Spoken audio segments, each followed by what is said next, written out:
Programme میں آپ کو خوش آمدید کہتے ہیں. میں اسداللہ خان ہوں. آج مسلم لیگ نون کی لاہور کی ریلی کارکنوں کی توجہ حاصل کیوں نہیں کر پائی؟ یہ سوال اس لیے بھی اہم ہے کہ پہلا آل پارٹیز کانفرنس کے بعد پہلا شو تھا، شہباز شریف صاحب کی گرفتاری کے بعد یہ پہلا شو تھا، نواز شریف جو تقریریں کر رہے ہیں اس کے بعد یہ مسلم لیگ نون کا پہلا شو تھا، اور یہ جو ریلی تھی اس میں سب کی اس پر نظریں تھیں کہ کتنا پاور شو ہوتا ہے، کتنے لوگ اس پہ آ پاتے ہیں، لیکن یہ ریلی توقع سے بہت کم لوگوں کو متوجہ کر پائی. اس کی وجہ کیا تھی؟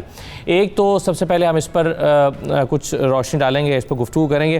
دوسرا، حکومت کی طرف سے ایک اسٹریٹجی کہہ لیجیے، سیاسی حکمت عملی ہے، یا پھر ان کے پاس کچھ فیکٹس موجود ہیں. وہ چیزیں جو شیخ رشید صاحب دعویٰ کر رہے ہیں، شہباز گل کہہ رہے ہیں، فیاض الحسن چوہان کہہ رہے ہیں، حکومت کے دیگر جو وزراء ہیں وہ کہہ رہے ہیں، اور وہ کہہ رہے ہیں کہ نواز شریف صاحب کا تعلق بھارت کے ساتھ ہے، عالمی ایجنسیوں کے ساتھ ہے، اور وہ ایک غدار ہیں، وہ پاکستان کو نقصان پہنچانے کی سازش کا حصہ ہیں، وہ سی پیک کو نقصان پہنچانے کے لیے جو سازشیں تیار ہو رہی ہیں وہ اس کی سربراہی کر رہے ہیں. اس طرح کے دعوے جو حکومت کی طرف سے ہو رہے ہیں، اس پر جواب مسلم لیگ نون کا مریم اورنگزیب صاحبہ کی طرف سے آیا کہ آپ نے کچھ بھی کرنا ہے کیجئے، یہ غدار کا ہتھ کنڈا جو کھیل کھیل رہے ہیں آپ اس کو اس حد تک مت لے جائیے. اس پر ہم گفتگو کریں گے کہ کیا اگر واقعی حکومت کے پاس شواہد ہیں کہ وہ غدار ہیں یا ان کے غیر ملکی ایجنسیوں کے ساتھ تعلقات ہیں، تو پھر تو وہ بالکل اس پر بات ہونی چاہیے، اور اس پر مکمل بات ہونی چاہیے، ثبوتوں کے ساتھ ہونی چاہیے. لیکن اگر نہیں ہے تو کیا صرف سیاست کو اس مقصد کے لیے استعمال کرنا چاہیے اگر ثبوت نہیں ہے تو؟ اس پر ہم گفتگو کریں گے. دوسرا ایک چیز فیاض الحسن چوہان صاحب نے آج پھر ذکر کیا. انہوں نے کہا کہ RTS سسٹم جو خراب ہو گیا تھا وہ ہمیں نقصان پہنچانے کے لیے تھا، ہمارے ساتھ ریگنگ ہوئی ہے. اب پہلی مرتبہ میرے حافظے کے مطابق تو حکومت یہ دعویٰ کر رہی ہے کہ RTS سسٹم جو ہے وہ خراب ہوا نہیں تھا، خراب کیا گیا تھا، اور یہ دھاندلی کے لیے کیا گیا تھا، لیکن اس کا ٹارگٹ دوسرا تھا، یعنی ٹارگٹ ہم تھے. تو اس پر ہم گفتگو کریں گے. کچھ 2-3 چیزیں اور بھی ہیں. میرے ساتھ آج پاکستان کے بہت سینئر تجزیہ کار موجود ہیں جن سے آج ہم یہ سب موضوعات پر بات کریں گے. ناصر بیگ چغتائی صاحب تشریف فرمائیں، سینئر تجزیہ کار ہے. بہت شکریہ ناصر بیگ چغتائی صاحب، آپ نے پروگرام میں شرکت کی. اوریہ مقبول جان صاحب ہمارے ساتھ موجود ہیں، سعید قاضی صاحب ہمارے ساتھ موجود ہیں، اور ارشاد احمد عارف صاحب موجود ہیں. تمام مہمانوں کو میں خوش آمدید کہتا ہوں. سعید قاضی صاحب، میں آپ سے شروع کر رہا ہوں. مجھے یہ بتائیے، یہ غداری کا جو مریم اورنگزیب کہہ رہی ہیں، یہ غداری کا ہتھ کنڈا استعمال آپ کر رہے ہیں، یہ جو پیپرز دکھا رہے تھے شہباز گل صاحب، ان کو ثبوت کہا جا سکتا ہے؟ اس سے آپ اسٹیبلش کر سکتے ہیں کہ نواز شریف غدار ہیں؟ اور کیا واقعی تانے بانے جوڑ رہے ہیں کہ نواز شریف پاکستان کے مفاد کے خلاف کام کرتے رہے؟ چلے اگر وہ غدار نہیں بھی ہیں تو کیا انہوں نے واقعی کچھ ایسی چیزیں کی جو پاکستان کے مفاد میں نہیں تھیں؟ دیکھیں، پہلی بات تو یہ غدار کا لفظ بڑا سخت ہے، اور یہ یہاں بڑا غلط بھی استعمال ہوتا رہا ہے. ہم تو فیض احمد فیض جو ہے ان کو بھی غدار کہتے رہے ہیں بہرحال، لیکن میں تو اس میں نہیں پڑھتا. مگر ایک بات جو سمجھنے کی ہے وہ یہ ہے کہ آج کی جو رولنگ ایلیٹ ہے، اور جب سے یہ سرمایہ گلوبلائز ہوا ہے تو ان کے مفادات عالمی ہیں، مقامی نہیں ہیں. دیکھیں، جبکہ جو فوج ہوتی ہے یا اسٹیبلشمنٹ جو ہے اس کو ایک اینٹیٹی چاہیے ہوتی ہے، ایک اس کو جیوگرافیکل جو ہے اس کی باؤنڈریز کے اندر اس کا سارا کھیل ہوتا ہے. مگر آج کی دنیا میں ہزارہا ارب ڈالر کسی کو پتہ بھی نہیں ہوتا، اور وہ سرحدیں کراس کر جاتے ہیں، اور ساورنس، یہ آج کی سرمایہ داری کا کیریکٹر ہے. اور وہ منافع کی تلاش میں پیسے جاتے ہیں، کوئی وطن نہیں ہوتا. میں کسی کو کوئی یہ نہیں کہہ رہا کہ کوئی غدار ہے یا نہیں، نہ میرا یہ منصب ہے کسی کو کہنا.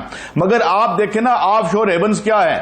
یہ آج کی جو عالمی رولنگ ایلیٹ ہے، انہوں نے جو یہ ایک نظام وضع کر رکھا ہے، یہ جو ہے وہ اینٹی اسٹیٹ ٹائپ ہے، یا یوں سمجھ لیں کہ اب جو نیشن اسٹیٹس جو ہے اس کا نظام ہوا ہے. اور اس کے نظام میں یہ جو آج کی رولنگ ایلیٹ آئی ہے، اس کے پیسے، اس کے مال، اس کی زندگی، اس کے پولیٹیکل ایکٹیویٹیز، وہ تو ساری لندن میں ہوتی ہیں. اب سارا کھیل تو لندن میں ہو رہا ہے. نواز شریف صاحب بھی لندن میں ہے، وہ بھی لندن میں ہے. اب اب آ جاتی ہے بات اسپیسیفک لاز اور قانون. کیا کوئی لا اور قانون وائولیٹ ہوا ہے؟ انہوں نے کیا ہے. یہ کام پھر جائے گورنمنٹ عدالت میں جائے اور ثبوت لے کے جائے اور کہے. اور میرے خیال میں اسے پولیٹیکل ڈیبیٹ کا ہمیں اس طرح حصہ نہیں بنانا چاہیے. رائٹ جی. اسی طرح کی باتیں جو ہیں وہ شیخ رشید بھی کر رہے ہیں، اور وہ کہہ رہے ہیں سی پیک کے خلاف سازشیں جو قوتیں کر رہی ہیں اس میں نواز شریف شامل ہیں.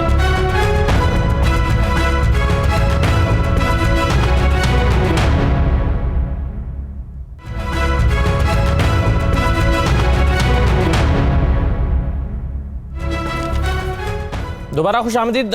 شہباز گل صاحب کا میں نے آپ کو سٹیٹمنٹ سنوایا تھا. شیخ رشید صاحب بھی کچھ اسی قسم کی باتیں کر رہے ہیں. شیخ رشید نے کیا کہا ہے ذرا یہ بھی سن لیجئے. سی پیک کے خلاف گٹھ جوڑ اس وقت لندن میں ہو رہا ہے اور آپ اس گٹھ جوڑ کے سب سے بڑے محرک ہیں. 1 سال تک آپ اور 10 مہینے تک مریم صاحبہ خاموش رہے کیونکہ آپ بارگین کر رہے تھے. میں اس بات پر قائم ہوں کہ نون سے شین لیگ نکلے گی. اب بھی کہتا ہوں کہ پیپلز پارٹی استعفے نہیں دے گی.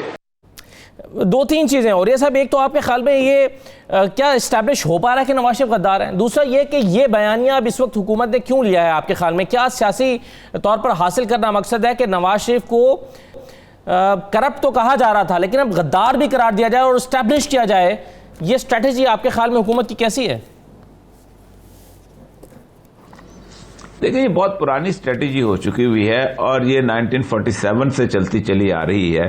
یہ دل سے پاکستان کو تسلیم نہیں کیا, باج داج ایسے ہوتے تھے, یہ کرتے تھے, وہ کرتے تھے. مسئلہ سارا یہ ہے کہ یہ بات بالکل صحیح ہے کہ اگر آپ کے بیانیے سے باقی کسی دشمن کو فائدہ پہنچتا ہے تو وہ بات تو ہوتی ہے. یہ اس طرح کی بات کو بیان کرنا چاہیے. لیکن شیخ رشید صاحب کا چونکہ بیسیکلی ہاتھ جو ہے وہ کسی اور طرف چلا ہوا ہے اور ان کو سٹائل ان کا یہی ہے بولنے کا, تو وہ کرتے رہتے ہیں باتیں اور اس طرح کی. ایسا ہوتا یہی ہے کہ پھر بعد میں آپ کو خود بڑی شرمندگی سی ہوتا ہے. خود دیکھیں نا کہ آج آپ کے وہ اپنا نیب کے وہ تمام لوگ جو ہیں وہ کلعدم تنظیم کے لوگ ہیں. ابھی تک نیب تک کلعدم تنظیم سے تعلق رکھتی ہے لیکن اس کے تمام اراکین جو ہیں وہ ہر ایک پارٹیز کے اندر شامل ہیں. آپ اس کے بعد انہوں نے پارٹی بھی بنائی اور اس کو تو سپریم کورٹ نے کلعدم قرار دیا تھا. آپ سوچیں جو غداری کا فتویٰ ہے نیب کو خط قلم قرار دینے کا, جس میں ولی خان اور یہ سارے اور اختر اینگل کے والد تعالیٰ مینگل سب ان پہ غداری کا فتویٰ سپریم کورٹ نے لگایا تھا. اس کے باوجود بھی چلتا. تو یہ ایسی جسے کہتے ہیں نا بیس لیس فروٹ لیس قسم کے سیریس گفتگو ہمارے پاکستان کی سیاست میں انقار مفقود ہو چکے ہیں. بہت عرصہ ہوا ہم نہیں کرتے, ہمیں آتی ہی نہیں ہے, ہم بھول گئے, ہمارے سیاستدان بھی بھول گئے ہیں. اس لیے کہ ان کے پاس سبسٹنس نہیں ہے. جب سبسٹنس نہیں ہوگا تو یہ باتیں ہوں گی. اب اتنا کچھ ہے نواز شریف صاحب کی تقریر کے اندر بھی, باقی چیزوں کے اندر بھی, معاملات کے اندر بھی, لیکن مسئلہ سارا یہ ہے کہ ہم نے تو چوکے چھکے والے لگانے والی بات ہوتی ہے تو ایوری باڈی کریکٹر نہ ہو تو یہی ہوگا. غلط کر رہے ہیں, ہوگا یہ کہ یہ باتیں پھر بعد میں کر. ہاں جی ہاں جی ناصر بھائی صاحب آپ کی رائے سر. اصل بات یہ ہے کہ ہسٹری کے طالب علم ہیں اور یہ صاحب بھی, نشاد صاحب اور سید قائد صاحب بھی, میں تو طالب علم آدمی ہوں. مادر ملت محترمہ فاطمہ جناح کے بارے میں کہا گیا تھا کہ وہ غفار خان سے ساز باز کی انہوں نے اور غدار ہیں, غدار وطن ہیں وہ. پھر اور یہ صاحب نے بالکل صحیح کہا. تھوڑا سا میں اضافہ کر دوں کہ ولی خان کو بھٹو صاحب نے جیل میں ڈال دیا تھا اس فیصلے کے بعد کہ یہ غدار ہے. اس کو آگے کس نے چھڑایا؟ اس کو آگے ریلیز کس نے کیا؟ فوج نے کیا نا, جنرل ضیاء الحق نے کیا, گلدستہ بھی دیا اور چھوڑا بھی. تو یہ ایک پروسیس ہے, بڑا بچکانہ پروسیس ہے یہ. اگر آپ کو کسی کو غدار کہنا ہے تو بھٹو صاحب والا راستہ اختیار کریں اور پھر اس کو چھوڑیں نہیں. اگر ثابت ہو جاتا ہے تو اب شہباز, یہ لوگ مجھے سمجھ میں نہیں آتا ان کی سٹینڈنگ کیا ہے پالیٹکس میں. شیخ صاحب نے آج جو جملہ استعمال کیا ہے کہ میں وہ کروں گا تم عمر بھر پچھتاؤ گی, اب یہ جملہ بہت خطرناک ہے. اس کا جواب بھی خطرناک ہو سکتا ہے. میں سمجھتا ہوں کہ اس وقت ٹیلی ویژن پر, نیوز چینلز کے اوپر ایک ہذیانی کیفیت ہے اسکرین پر, چینلز کے اسٹاف پہ نہیں, اسکرین کے اوپر. اور اس ہذیانی کیفیت کو آپ لوگ کیش کریں اور اس کو پیڈ کنٹینٹ کرا دیں کہ جس کو پریس کانفرنس کرنی ہے پر منٹ اتنے پیسے پے کرے گا, ہم اس کی پریس کانفرنس کرا دیں گے. تو جو آپ کے سیاسی جو مالی مسائل ہیں میڈیا کے وہ بڑے حل ہو جائیں گے. آپ دیکھیں نا شہباز گل اگر دو گھنٹے کی پریس کانفرنس کرتے ہیں تو کتنا آپ کو فائدہ ہوگا یار. وہ ٹھیک ہے وہ پرائم ٹائم نہیں تھا لیکن جو پرائم ٹائم پہ آتے ہیں ان کے ساتھ کیا ہوگا. تو میرا خیال یہ ہے کہ پیڈ کنٹینٹ کر دیں. یہ انتہائی بچکانہ باتیں, انتہائی احمقانہ باتیں میں کہوں گا. اور یہ غداری لیکن سر غداری اور یہ کہ چلیں غداری کا لفظ جی غداری کا لفظ آپ استعمال نہ کریں، مگر ارشاد صاحب مسئلہ یہ ہے کہ ان جملوں کا یا ان سٹیٹمنٹس کا آپ کیا کریں گے؟ جیسے ابھی تسنیم اسلم صاحبہ نے سیکریٹری خارجہ تھی اور کہا انہوں نے کیٹیگوریکلی، اور پھر بعد میں انہوں نے یہ بھی نہیں کہا کہ نہیں میرے الفاظ کو توڑ مروڑ کے پیش کیا گیا، انہوں نے کہا کہ نواز شریف صاحب نے منع کر رکھا تھا کہ بھارت کے خلاف کوئی بات نہیں ہوگی، کوئی بیان جاری نہیں کیا جائے گا، یہ تو انہوں نے کہا تھا نا۔ دوسرا یہ کہ ابھی جو انہوں نے ایک قومی راز جس کو کہا جا رہا ہے کہ فاش کیا، یہ سٹیٹمنٹ انہوں نے بلا ضرورت دی، اس کو ان کے بیانیے کو سپورٹ کرنے کے لیے شاید اس طرح کے بات کرنے کی ضرورت بھی نہیں تھی۔ یہ کیوں کر رہے ہیں؟ وہ آخر کر تو رہے ہیں نا، غدار آپ نہ کہیے لیکن یہ چیزیں تو ہو رہی ہیں نا۔ غلطی ہم سے یہ ہو رہی ہے کہ جو غداری ہو بھی رہی ہوتی ہے، جو غدار ہوتا بھی ہے، ہم یہاں شور مچا دیتے ہیں کہ جناب اس کو غدار نہ کہا جائے، وہ ثابت ہو جائے۔ یعنی آج بھی آپ کو لوگ ملیں گے کہ مجیب الرحمان کو غدار نہ کہا جائے۔ بھائی غلطی ریاست سے یہ ہو رہی ہے، ریاست کے اداروں سے ہو رہی ہے، غداری ہوتی ہے، غدار ہوتے ہیں، ہم ان کی پردہ پوشی کرتے ہیں، ہم ان کے ساتھ رعایت کرتے ہیں۔ نواز شریف کو غدار ٹھیک کہا جا رہا ہے؟ میں یہ نہیں کہہ رہا، میں بات ہی نہیں کر رہا، میں بات کہہ رہا ہوں کہ یہ ہمارے ہاں یہ جو ڈیبیٹ ہے غلط ہے کہ ایک شخص اگر اپنے کسی عمل سے، اپنے کسی ایکشن سے، اپنے کسی کول سے دشمن کو فائدہ پہنچا رہا ہے تو غداری اور کس فیصلہ کون کرے گا اس بات تو کا؟ فیصلہ جو ہے ہمارے اداروں کو، جو ہمارے ادارے ہیں ان کو ذرا ہمت پکڑنی چاہیے، ان کو جرأت دکھانی چاہیے، اور یہ باتیں ٹی وی چینلز پہ بیٹھ کے پریس کانفرنس میں کرنے کی بجائے قوم کو بتانا بھی چاہیے اور کیس بھی دائر کرنا چاہیے۔ اور آئندہ کے لیے یہ بات، اس بات سے میں بالکل متفق ہوں کہ اگر کسی شخص کے بارے میں کوئی ثبوت ملتا ہے تو اس کو پھر کسی صورت میں معاف نہیں کیا جانا چاہیے۔ یہ بات نہیں کہ سپریم کورٹ سے آپ فیصلہ لے لیں اور اس کے بعد ان کو رہا کر دیں، پوائنٹ سکورنگ کے لیے صرف استعمال نہیں کرنا چاہیے، پوائنٹ سکورنگ کے لیے نہ کریں، یہ کام کریں اور کر کے دکھائیں تاکہ آئندہ یہ نہ کوئی غدار پیدا ہو، نہ کسی کو کہنے کی ضرورت پڑے۔ غداری اس ملک میں ہوتی رہی ہے، غدار پیدا ہوئے۔ ہم تو کئی سال تک جو کراچی والے صاحب تھے ان کو بھی غدار نہیں مانتے تھے، بالآخر انہوں نے کھل کر کہہ دیا کہ جناب، یعنی ایک واقعہ، وہ انڈیا گئے، وہاں انہوں نے تقریر کی اور تقریر میں یہ کہا کہ ہم معافی چاہتے ہیں جو کچھ 47 میں ہم نے کیا، ہم سے غلطی ہوئی، اب ہم دوبارہ آنا چاہیں تو ہمیں قبول کیجئے گا۔ اور وہاں ہائی کمیشن کو حکم ہوا کہ ان کے اعزاز میں استقبالیہ دیں، اور ان کو وہاں جناب بلا کے ہائی کمیشن میں ہائی کمشنر صاحب نے استقبالیہ دیا، کیونکہ ہماری ریاست کے جو سربراہ تھے اس وقت، اور اس کے بعد بھی کافی عرصے تک وہ پاکستان کی سیاست میں ایکٹیو رہے۔ جناب پرویز مشرف صاحب نے کہا تھا کہ نہیں جناب ان کو، یہ جو ہماری کمزوری ہے اس کی وجہ سے یہ بحث جنم لیتی ہے کہ کس کو غدار کہا جائے، کس کو نہ کہا جائے۔ جو غداری کرتا ہے وہ غدار ہے، خواہ وہ کوئی بھی ہو۔ ناصر بھائی صاحب کچھ ایڈ کرنا چاہ رہے ہیں آپ؟ بالکل، جو غدار ہے وہ جو کرتا ہے بالکل غدار ہے، اس کو ثابت پہلے کریں۔ آپ کھڑے ہو کر ٹی وی پر نہ کہیں کہ غدار ہے، اس پر آپ پر الٹا مقدمہ بن سکتا ہے بہت آرام کے ساتھ، نمبر 1۔ نمبر 2، میں یہ عرض کر رہا تھا کہ غداری کیا ہے؟ غداری ملک کے مفادات کے خلاف کام کرنے کو کہتے ہیں غداری۔ اب اگر آپ نواز شریف کا یہ بیان لے کر کورٹ جائیں گے کہ یہ غدار ہے، تو پھر ایشیا سوسائٹی سے ایک ہمارے نام لیتا ہوں پرائم منسٹر کا جو خطاب ہے وہ بھی تو آئے گا نا، کہ پرائم منسٹر نے وہاں کیا کہا تھا اس وقت جب وہ مشرف سے ان کا بریک اپ ہوا تھا۔ اور یہ بھی آئے گا کہ انہوں نے کنٹرولڈ ڈیموکریسی کے بارے میں جو جلسے سے خطاب کیا تھا وہ بھی آئے گا کہ اس میں انہوں نے کیا کہا تھا۔ اس کے بعد انڈیا کا جو چینل ہے، اس کا عوامی عدالت ہے، کیا نام ہے اس کا، اس میں 1 گھنٹے کا پروگرام تھا، اس میں انہوں نے ہماری فوج کے بارے میں کیا کہا تھا۔ یہ سب چیزیں آئیں گی تو اکٹھی کا ہو جائیں، ایک بڑا کیس بن جائے سب لوگوں کے خلاف غداری کا، سب لوگوں پر اسٹیپ لگاتے رہیں، یہ بھی غدار، یہ بھی غدار۔ اگر عمران خان بھی وہی کام کرتا ہے جو الطاف حسین نے کیا، جو مجیب الرحمان نے کیا، تو ہم عمران خان کو بھی یہی کچھ کہیں گے۔ اور کیا ہے، عمران خان کوئی آسمانی مخلوق ہے؟ کوئی بھی جو شخص ایسا کام کرتا ہے جس کا دشمن کو فائدہ ہے، اس کے لیے ایک ہی طرح۔ جی اوریہ صاحب، میں اگلے موضوع کی طرف آنا چاہ رہا ہوں، لیکن پہلی بات تو یہ ہے کہ نہیں، میں دیکھیں کچھ چیزیں ایسی ہیں کہ جو گلیرنٹلی تاریخ نے ثابت کی ہیں۔ مثلا اگر نریندر مودی یہ کہتا ہے کہ میں نے بنگلہ دیش توڑنے کے لیے کردار ادا کیا، اور وہاں جا کے کھڑے ہو کے کہتا ہے، اندرا گاندھی یہ کہتی ہے، انڈیا کی پوری فوج یہ ایکسپٹ کرتے ہیں، خود مجیب الرحمان کہتے ہیں، تو یہ تاریخ کا فیصلہ ہے، اس کے اوپر بحث بند ہو جانی چاہیے کہ یہ کس نے غداری کی تھی۔ تاریخ کہتی ہے، عدالت کہتی ہے کہ جب ایک شخص اپنا جرم تسلیم کر لیتا ہے تو پھر باقی مجرموں کو صفحہ سے کاٹ دیا جاتا ہے۔ کوئی یہ نہیں کہتا کہ آج یہ بحث چھیڑو کہ ہم نے یہ کیا تھا، وہ کیا تھا، یہ کیا تھا، یا خان تھا، کالی بھٹو، نہ جب مجرم ایکسپٹ. ایک دوسرا ولی خان والا جو کیس ہے، جمعہ خان صوفی فریب ناتمام لکھتا ہے، وہ ان کا خاص آدمی ہے. وہ کہتے ہیں ہم انڈین ایمبیسڈر سے ملتے تھے، ہم رشین ایمبیسڈر سے ملتے تھے، ہم وہاں سے پیسے لیتے تھے، ولی خان اس میں شامل ہوتا تھا، خیر بخش بھری اس میں شامل ہوتا تھا، اور اس کے بعد ہم وہاں جا کے دھماکے کرتے. تو اس کا کنفرج بلاؤ اس کو کٹہرے میں. سپریم کورٹ کا فیصلہ غداری کا تھا، وہ لوگ وہاں بیٹھ کے کام کرتے رہے. اور وہ یہاں تک لکھتا ہے کہ ہمیں کہا گیا تھا انڈیا کی طرف سے کہ بھٹو کے خلاف کچھ نہیں کرنا، یہ اس پارٹی، یہ جگہ جو ہے یہاں کی، اس کے اٹھائیں. اس نے ابھی کل لکھی ہے اس کی پٹا خزانہ کتاب، جو اس کی دونوں آئی ہیں، اور وہ چیخ کے کہتا ہے کہ میں کون آپ، وہ شخص نجیب اللہ خان کو انگریزی اور وہ فارسی پڑھاتا رہا. اس طرح کا اس کا ایکسس تھا وہاں پر ڈاکٹر نجیب کے ساتھ اور باقی لوگوں کے ساتھ بھی. اس کی اسٹیٹمنٹ ہے، آپ نے ثابت کر دیا.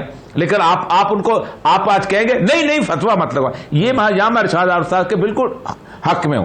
لیکن جہاں آپ کے پاس ثبوت، یا تو ثبوت ایسا لے کے آؤ اور پھر بتاؤ کہ یہ ہوا ہے. نواز شریف صاحب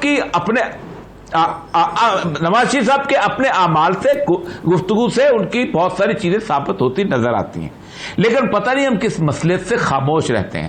آپ مجھے کوئی شخص یہ بتائیے کہ دنیا کی بات بڑی زبردستی ہے کہ دنیا کا کوئی ایک فارن آفس کا ایک میٹنگ بتائیں، خواہ وہ بل کلنٹن کی ہو، خواہ وہ اس کے پیوٹن کی ہو، جس میں دو ہیڈ آف دا اسٹیٹ آپس میں ملتے ہوں اور اس کے منٹس ریکارڈ نہ کیے جاتے ہوں. پاکستان میں ایک واحد میٹنگ ایسی ہے کہ جس میں دو ہیڈ آف دا اسٹیٹس ملے ہیں ایک گھر میں، اور پاکستان کے فارن سیکرٹری وہاں سے آ رہا ہے اور اس کو واپس کر دیا گیا کہ تمہاری کوئی ضرورت نہیں. ایک تسنیم اسلم میری بیچ میٹ ہے، ہم نے 32 سال اس نے کچھ نہیں بتایا جو ہمارے سامنے وہ ڈسکس کرتے رہے ہیں وہ لوگ کہ کس طریقے سے ان لوگوں کو راستہ دو یا بیان دیں. ان لوگوں کو لاؤ کٹہرے میں لاؤ، بیان دے گی یہ کیا کچھ ہوتا رہا ہے. وہ جو واقعہ انہوں نے بتایا میں اس ایمبیسڈر کو بھی جانتا ہوں، وہ مجھ سے 1 سال جونیئر ہوتا تھا اور جس وقت اس کو بلایا گیا تھا. یہ واقعات ہیں تاریخ کے، لیکن مسئلہ سمجھ یہ کہ میڈیا کی بجائے نہیں، یہ شہباز گل کی بات نہیں ہے. عمران خان صاحب کا معاملہ پتہ کیا ہے کہ عمران خان صاحب کے ہاتھ میں عجیب بٹیرے قسم کے لوگ آ گئے. مجھے بڑا فکرہ بولنا پڑتا ہے، جو صرف گٹر کرتے ہیں، اس کے پیچھے سبسٹنس کو نہیں ہوتا. اوپر سے کہتے ہیں میں 5 سال وہاں پڑھاتا رہا، وہ کہتا ہے میں 5 سال وہاں پڑھاتا ہوں. یہ عمران خان صاحب کو خراب کر رہے ہیں اور تباہ کر رہے ہیں. صحیح ہے، چلیں آگے بڑھتے ہیں. اور یہ صاحب یہ جب 4 جولائی کو 2099 میں 4 جولائی کو نواز شریف صاحب نے کہا میں علیحدگی میں ملنا چاہتا ہوں کلنٹن سے، پریزیڈنٹ نے کہا کہ جی ٹھیک ہے، بروس ریڈل بیٹھ گیا، انہوں نے کہا جی میں تو علیحد، اس نے کہا نہیں آپ بھی اپنا سیکرٹری بٹھا سکتے ہیں، لیکن میرا جو وہ ایڈوائزر ہے وہ تو بیٹھے گا، اس کے بغیر نہیں ہو سکتا. اس نے کہا جی ون ملاقات، اس نے کہا یہ ون ملاقات ہے، ہمارے جو کچھ بھی ہوگا ریکارڈ ہوگا. یہ بروس ریڈل نے اپنی کتاب میں لکھا ہوا ہے، اور اس کے بعد وہ پورا مکالمہ باہر آ گیا. لیکن ہمارے یہاں عجیب بات ہے کہ مودی جو ہمارا پاکستان کا دشمن ہے کابل میں بیان دے کے آ رہا ہے، اور یہاں آ کے ہم علیحدگی میں ملاقاتیں کر رہے ہیں. کیا ملاقاتیں کر رہے ہیں کسی کو پتہ نہیں.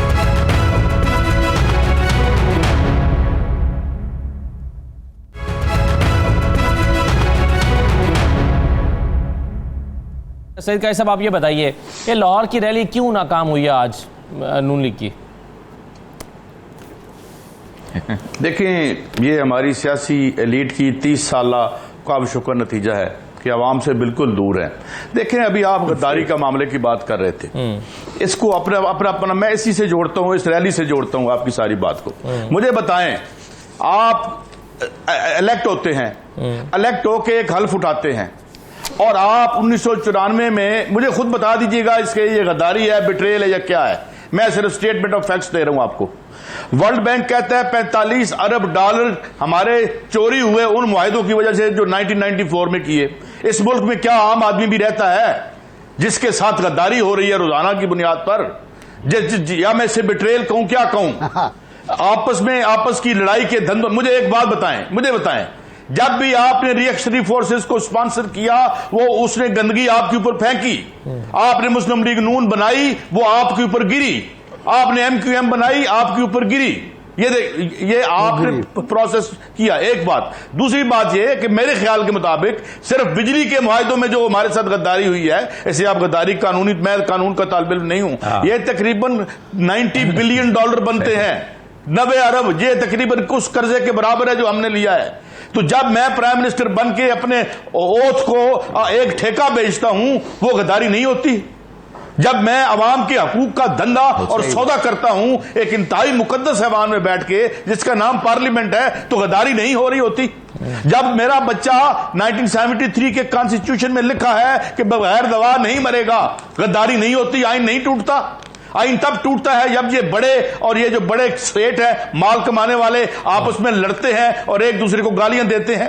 تو ہمیں نقطہ نظر بدلنا پڑے گا. اور میں یہ بھی بتا دوں آج کے بعد کی یہ کیوں آج ریلی ناکام ہوئی ہے, وہ اس لیے کہ یہ ان کی اپنی لڑائی ہے, عوام سے اس کا کچھ لینا دینا نہیں. ان میں سے تمام کے تمام لوگ اس معیشت پر ان کا ایمان ہے جو اینٹی پیپل ہے اور پرو رچ ہے, اس لیے لوگ باہر نہیں آئیں گے. ہاں غداری یقیناً ہو رہی ہے, جو میں فتویٰ نہیں دینا چاہتا, مگر اس ملک کے 22 کروڑ لوگوں کے ساتھ روزانہ غداری ہوتی ہے, ڈیلی. جب بجٹ بنتا ہے اس دن ہوتی ہے, قانون سازی ہو. تو یہ اس پہ پلیز, اس سے میرے بڑے استاد بیٹھے ہیں, ذرا ان سے بھی کمنٹ لے لیں. بالکل صحیح ہے. Thank you. اچھا ناصر بیگ صاحب, یہ جو ہم ریلی کی بات کر رہے ہیں کیوں ناکام ہوئی, ایک انٹرسٹنگ سا کامنٹ جو ہے وہ میں آپ کو سنوانا چاہتا ہوں فیاض الحسن چوہان صاحب کا. انہوں نے انٹرپریٹیشن یہ کی ہے, وہ جو عدالت میں ٹیکنیکل وجوہات کے بنا پر شہباز شریف صاحب نے اپنی درخواست کو واپس لیا تھا ضمانت کی, اس پر انہوں نے کہا کہ انہوں نے اس لیے لیا ہے کہ وہ اس سارا جو شور شرابہ ہے جو نواز شریف اور مریم مل کر رہے ہیں وہ اس میں پڑھنا نہیں چاہتے اور وہ اس سے دور رہنا چاہتے تھے, اس لیے انہوں نے سوچا کہ کچھ عرصہ بہتر ہے کہ اندر گزار لیا جائے. کیا کہا ذرا فیاض الحسن چوہان صاحب نے, سن لیجئے. شہباز شریف صاحب نے اپنی ضمانت قبل از گرفتاری کی درخواست خود واپس لی, یہ ان کے آرڈر کے اندر موجود ہے. یہ باتیں ابھی ساری دنیا کو نہیں پتا. وہ تنگ آ چکے تھے نون لیگ اور میم لیگ کی, سلطان مفرور الدین کی اور بیگم صفدر اعوان کی پالیسیوں سے, جس سے وہ 1% بھی اتفاق نہیں کرتے تھے. انہوں نے تنگ آ کے کہا کہ یار جو تسی سپ کڈنا ہے کڈ لو, میں چلاؤں اندر. انہوں نے بڑا سمجھایا ان کو, نون لیگ کو اور میم لیگ کو, نہ کرو, کسی اور طریقے سے معاملات چلاؤ. جب انہوں نے دیکھا کہ نہیں, انہوں نے قسم کھا لی ہے سلطان مفرور الدین نے اور بیگم صفدر امان صاحبہ نے, ہوگا چلو پھر جو تسی سب کٹنا ہے کٹو, میں چلنا اندر. اچھا ناصر بھائی صاحب, آپ کیا اس سے اتفاق کرتے ہیں کہ شہباز شریف گروپ جو ہے وہ جو کچھ یہ ریلی کی سیاست اور جلسے کی سیاست ہو رہی ہے وہ اس کو سپورٹ نہیں کر رہا, اور یہ اس کا امپیکٹ جو ہے یعنی شہباز شریف گروپ کا سپورٹ نہ کرنا یہ ریلی میں بھی دکھائی دیا؟ پہلی بات تو یہ, میں جن کا آپ نے شارٹ سنایا ہے ان کو بھی وہی سمجھتا ہوں میں جو ہمارے مقبول جان نے شہباز گل کے بارے میں کہا ہے, اور بالکل درست کہا ہے. یہی لوگ تباہی پھیلائیں گے, یہی بربادی پھیلائیں گے. صوبائی شہباز گل آپ کہہ رہے ہیں. اب میں اس کرتا ہے کہ یہ ناکام اگر ہوئی, کیونکہ میں تو کچھ علاقائی بھی ہیں, تو یہ جو ناکام اگر آپ کہہ رہے ہیں ناکام بنے, میں تو لاہور میں تھا نہیں, میں نے ٹی وی پر دیکھا, ٹائٹ فریم تھے خاصے, اور ظاہر اگر اتنے لوگ تو ناکام ہو گئی. اس کی وجہ بنیادی کیا ہے؟ بنیادی وہی آئین سے غداری ہے جس کا ذکر قاضی صاحب کر رہے ہیں کہ آپ نے عوام کے مسائل پر توجہ ابھی تک نہیں دی. آپ عمران خان کے خلاف تو بات کر رہے ہیں, ہٹاؤ, ہم بھی راز لے کر آئیں گے, لیکن مہنگائی کے خلاف آپ نے کوئی بات نہیں کی. آپ نے دواؤں کی جو قیمتوں میں اضافہ ہوا ہے, ناقابل یقین اضافہ ہوا ہے. مطلب انسولین کی جو قیمت شاید 375 روپے تھی, بڑھنے کے بعد اب وہ 780 روپے ہو گئی ہے. ایک صاحب مجھے بتا رہے تھے, اور ان جو میڈیکل بجٹ ہے, اگر کسی کو دل کا مرض ہے اور شوگر بھی ہے ساتھ میں, اس کا دل کا بجٹ جو تھا وہ 5,000 روپے تھا, اب وہ 9 سے 10,000 روپے ہو گیا ہے. تنخواہوں میں اضافہ ہوا نہیں ہے. قیمتیں سبزی, ٹماٹر, بیگن, آلو, جا کے مارکیٹ میں دیکھ لیں, خود ادارہ شماریات کی رپورٹ دیکھ لیں جو عادی ہوتی ہے فیکچوئل سے. یوٹیلیٹی سٹورز خالی پڑے ہوئے ہیں. آٹا آپ کے پاس گندم بہت تھا, وہ آپ نے اسمگل کر دیا, وہ آپ نے ایکسپورٹ کر دیا, اب آپ امپورٹ کر رہے ہیں. تو اس پر کوئی کسی نے بات نہیں کی. اس پر نہ مسلم لیگ نے بات کی، اس نے بات کی، فضل الرحمان صاحب کو بنا دیا گیا اس کا کنوینئر، بس آدمی ہیں وہ، اب ان سے شاید کہا جائے گا کہ آپ لوگ لے کر آئیں۔ تو جب تک آپ عوام کے بنیادی مسئلے پر توجہ نہیں دیں گے اس وقت تک آپ اقتدار کو چیلنج نہیں کر سکتے، عوام کو اٹیک نہیں کر سکتے۔ اور یہ بات بہت کلیئر ہے، ایوب خان کے خلاف اور یہ صاحب گائیڈ کریں گے 4 آنے کی چینی کا اضافہ ہوا تھا، تو وہ مہم اچانک ڈبل ہو گئی تھی، وہ کمپین عوام کی تحریک، اور ایوب خان اڑ گئے تھے 4 آنے پر۔ تو جب تک آپ بیسک ریکوائرمنٹ، عوام کی سہولتیں، عوام کے بنیادی حقوق، عوام کو کھانے پینے کا سامان دینا سستی قیمتوں پہ دینا آپ کی ذمہ داری ہے یار، میری ذمہ داری نہیں ہے۔ میں تو اگر آپ مہنگائی کرو گے میں تو بول دوں گا آپ نے مہنگا کر دیا۔ ہاں یہ بات صحیح ہے، لیکن اس میں ایک چیز جب آپ اس پر توجہ نہیں دو گے جی تو یہ ہوگا۔ رائٹ سر، ایک چیز اگر میں اس میں ارشاد صاحب، مسئلہ یہ ہے کہ اس وقت اپوزیشن کی جماعتوں کو یہ لگتا ہے چونکہ عوام حکومت کی کچھ بہت سی پالیسی سے ناراض ہیں، ادویات کی قیمتیں تو بڑھی ہیں، بالکل بڑھی ہیں، اس میں کوئی دوسری رائے نہیں ہے، مہنگائی میں اضافہ ہوا ہے، بے روزگاری میں اضافہ ہوا ہے، یہ بے چینی جو ہے عوام کے اندر موجود تو ہے حکومت کے خلاف۔ اپوزیشن کو لگتا تھا کہ یہ عوام اپنی اس بے چینی کی وجہ سے ہمارے ساتھ آ کر سڑکوں پر کھڑے ہو جائیں گے۔ آپ کو لگتا ہے کہ عوام کا حکومت سے جو شکوہ ہے وہ اپوزیشن کی فیور میں استعمال ہو سکتا ہے عوام کی طرف سے؟ دیکھیں یہ جو ٹرسٹ ڈیفیسٹ ہے نا، وہ جب تک ختم نہیں ہوتا، یہ دونوں پارٹیز جو ہیں وہ اقتدار میں رہی ہیں، اور مولانا فضل الرحمان ان کے شریک اقتدار رہے ہیں، وہ پیپلز پارٹی کے ساتھ بھی شریک اقتدار رہے ہیں، مسلم لیگ نون کے ساتھ بھی شریک اقتدار رہے ہیں۔ تو اگر عوام کو یہ معلوم ہے کہ انہوں تو کئی سال تک ہمیں دھوکہ بھی دیا، ہماری دولت بھی لوٹی، لوٹ مار کی، قرضے بھی چڑھائے، سارا کچھ ہے، ایک ہے مہنگائی کا ہونا، پریشان ہونا عوام کا، وہ بجائے ہے، درست ہے، ایک ہے امید کا ختم ہونا، توقعات کا ختم ہونا۔ میں نہیں سمجھتا کہ ابھی تک لوگوں کی امیدیں ختم ہوئی ہیں، توقعات ختم ہوئی ہیں۔ یہ لوگ جو ہیں توقعات ختم کر کے گئے ہیں، کیونکہ ان کو 6 بار 7 بار اقتدار ملا ہے، اور انہوں نے ہمیشہ مایوس کیا ہے لوگوں کو، ہمیشہ پریشان کیا ہے، ہمیشہ مہنگائی میں اضافہ ہوا ہے، بے روزگاری بڑھی ہے، قرضے بڑھے ہیں، اور لوٹ مار بڑھی ہے۔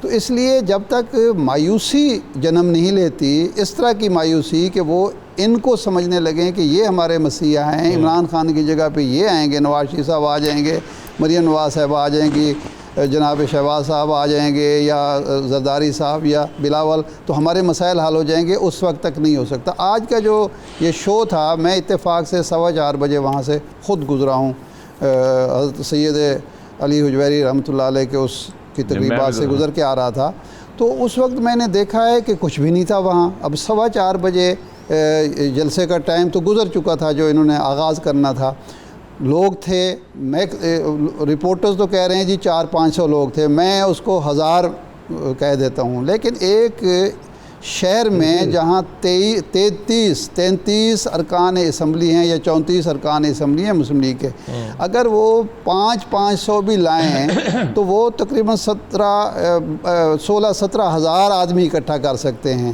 16-17 ہزار نہیں سی 10,000 لوگ تو لاہور میں آئے ہیں، جہاں سے اتنی سیٹیں لیے، اتنے ووٹ لیے ہیں، ووٹوں کا 2% 3% تو آنا چاہیے، نہیں آتا، تو اس کا مطلب ہے جو بے اعتمادی ہے اپوزیشن پر زیادہ ہے حکومت کے مقابلے میں، اپوزیشن سے مایوسی حکومت کے مقابلے میں زیادہ ہے عوام کی، ان کے اپنے کارکنوں کی، اپنے کارکن تو لے کے آئے نا، کیوں نہیں لا سکتے؟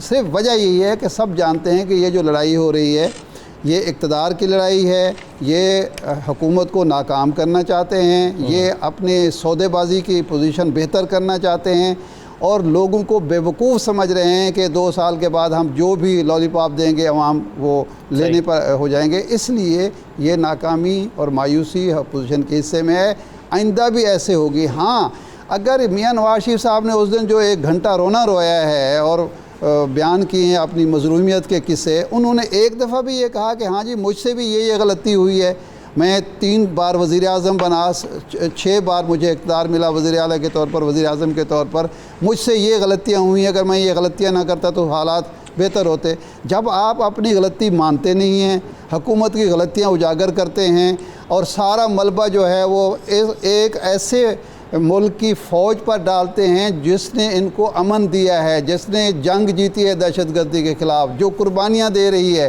اس کے خلاف آپ گفتگو کرتے ہیں اور لوگوں کو پتہ ہے کہ آپ اپنے بچے اور اپنا مال دولت باہر رکھے ہوئے ہیں. تو لوگ اتنے بے وقوف نہیں ہیں. بے وقوف آپ بنا لیتے ہیں، بن بھی جاتے ہیں، لیکن اتنے زیادہ بھی بے وقوف نہیں ہیں جتنا آپ نے سمجھا. ٹھیک ہے، ایک چھوٹا سا بریک لے رہے ہیں. جب بریک کے بعد جو میں شروع میں RTS کی بات کر رہا تھا، فیاض حسن چوہان صاحب نے آج اس کا ذکر کیا. انہوں نے کہا کہ RTS فیل ہوا تھا اور وہ ہمیں ہماری سیٹیں لینے کے لیے کیا گیا تھا، ہمارے ساتھ دھاندلی ہوئی ہے. انہوں نے ایک نئی بات کر دی ہے. ایک چھوٹا سا بریک لے لیتے ہیں، بریک کے بعد واپس آتے ہیں.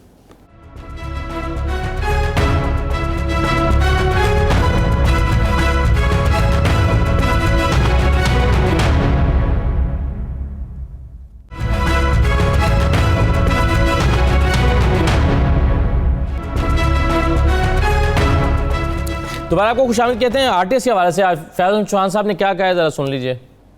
پھر کہتے ہیں RTS سسٹم بیٹھ گیا. RTS سسٹم جہاں جہاں بیٹھا وہاں PTI ہاری 1000 ووٹوں سے، 500 ووٹوں سے، 2000 ووٹوں سے. اب ریگنگ تو ہمارے ساتھ ہوئی تھی. اور یہ سب یہ کیا تحریک انصاف نے یہ تسلیم کر لیا کہ RTS بیٹھا نہیں تھا، اس کو بٹھایا گیا تھا اور دھاندلی کے لیے بٹھایا گیا تھا؟ اب صرف اتنا اختلاف رہ گیا حکومت اور اپوزیشن میں کہ وہ کس کے خلاف استعمال ہوا؟